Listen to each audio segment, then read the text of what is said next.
భారతీయ విద్యార్థుల కలల సౌధం అమెరికా చదువు ఇప్పుడు వెలవెలబోతోంది.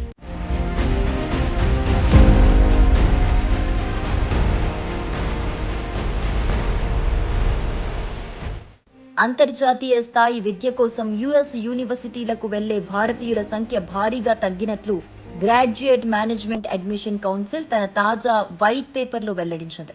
2024తో పోలిస్తే ఆగస్టు 2025 నాటికి భారతీయ విద్యార్థుల నమోదు ఏకంగా 45% పడిపోయినట్లుగా తెలిపింది. కేవలం అమెరికా మాత్రమే కాదు, కెనడా, యూకే దేశాల్లో కూడా ఇదే పరిస్థితి కనిపిస్తోంది. ప్రస్తుతం భారతీయ విద్యార్థులు అమెరికాను వదిలి ఐరోపా, ఇతర ఆసియా దేశాల వైపు మొగ్గు చూపుతున్నట్లు ఈ నివేదిక స్పష్టం చేస్తోంది.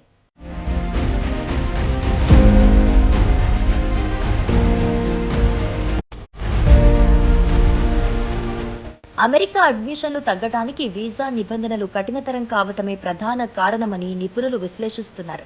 ముఖ్యంగా సోషల్ మీడియా వెట్టింగ్ పై కొత్త మార్గదర్శకాలు రావటం, వీసా ఇంటర్వ్యూల ప్రక్రియలో జాప్యం విద్యార్థులను ఆందోళనకు గురిచేస్తోంది.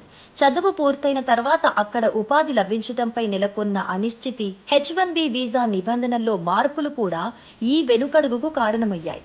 భారీ మొత్తంలో ఫీజులు చెల్లించి చదివిన తర్వాత ఉద్యోగం రాకపోతే పరిస్థితి ఏంటన్న ప్రశ్న ఇప్పుడు విద్యార్థులను వేధిస్తోంది.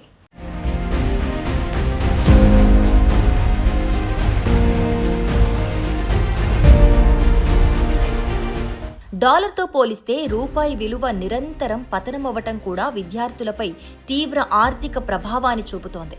అమెరికాలో జీవన వ్యయం పెరగటం, విద్యా రుణాలు భారంగా మారటంతో మధ్యతరగతి విద్యార్థులు అమెరికా వైపు చూడటానికి భయపడుతున్నారు.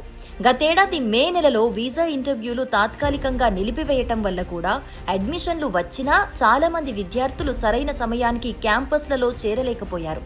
ఇవన్నీ కలిసి అమెరికా వెళ్లాలనే విద్యార్థుల ఉత్సాహంపై నీళ్లు చల్లాయి.